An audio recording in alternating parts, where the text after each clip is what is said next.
नमस्कार दोस्तों, स्वागत है आपका हिंदी नॉलेज शो में। तो दोस्तों, अब से कुछ घंटे पहले भारतीय सेना को एक हथियार हासिल हुआ है। और ये सिर्फ हथियार नहीं, ये एक मास्टरपीस है।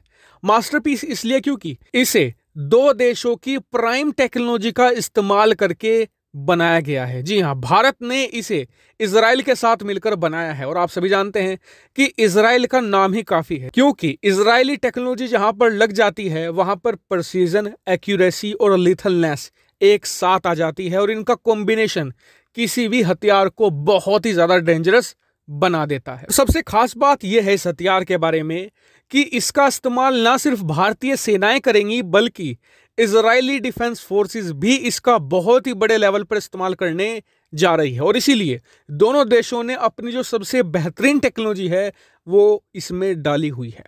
तो अब बात कर लेते हैं इस हथियार के बारे में, क्या यह कर सकता है और इसे पाकिस्तान के करीब जैसलमेर में ही क्यों डिप्लॉय किया गया है। दरअसल जिस हथियार की हम बात कर रहे हैं इसका नाम है MRSAM, यानी कि medium range surface to air missile system.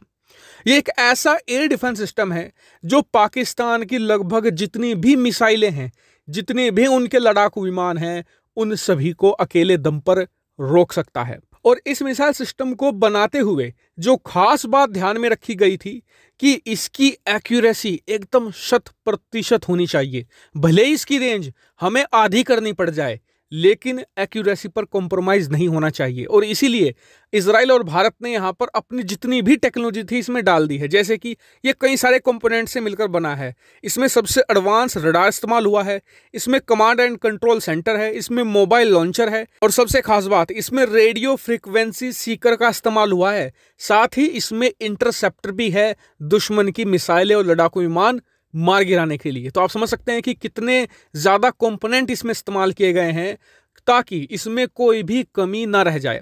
और आपको बता दूं कि इसकी रेंज को जानबूझकर कम किया गया है। इसकी रेंज है करीबन 70 किलोमीटर।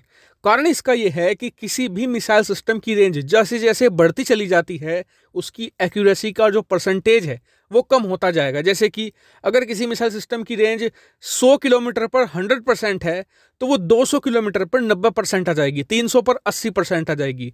तो ऐसे ऑटोमेटिकली कम होती चली जाती है जैसे जैसे उसकी रेंज बढ़ती जाती है। और इसीलिए हमने इसकी रेंज 70 किलोमीटर रखी है। लेकिन याद रखना, 70 किलोमीटर की रेंज में अगर कोई आ गया तो बचना नामुमकिन है। और आपको बता दूं, इसे भारत की तरफ से इसमें DRDO शामिल था और इजराइल की तरफ से IAI इसमें शामिल किए गए थे। हालांकि कुछ और भारतीय और इजराइल की छोटी छोटी कंपनियां थी जिन्होंने कुछ पार्ट सप्लाई किए थे, कुछ कंपोनेंट सप्लाई किए थे, लेकिन मेजरली यही दो बड़ी एजेंसियां इसमें शामिल थी। वहीं बात करें जैसलमेर में ही शुरुआत में डिप्लॉय क्यों किया गया है, तो इसका बड़ा कारण यह है कि इसकी रेंज है 70 किलोमीटर।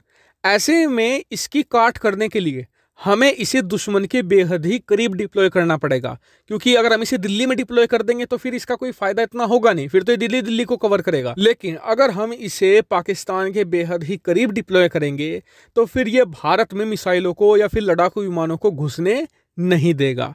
तो ये भारतीय वायुसेना की ओवरऑल स्ट्रेटजी है। हालांकि आपको बताऊं, इसके साथ भारत आकाश सरफेस टू एयर मिसाइल भी डिप्लॉय कर रहा है, जो काफी शॉर्ट रेंज मिसाइल सिस्टम है, 40 किलोमीटर रेंज है। और फिर आने वाले समय में हम S-400 भी तैनात करेंगे, यानी कि मल्टी लेयर डिफेंस सिस्टम है। यानी कि अगर S-400 चूक गया तो MRSAM मारकर गिरा देगा, MRSAM भी चूक गया 1% तो SAM मारकर गिरा देगा। और इससे हमें गारंटी मिल जाती है 100% मिसाइल सुरक्षा की। हालांकि आपका इस पर क्या मानना है, कमेंट करके जरूर बताएगा। साथ ही वीडियो को शेयर कीजिएगा और चैनल को सब्सक्राइब करना बिल्कुल मत भूलिएगा। Thank you very much for watching video.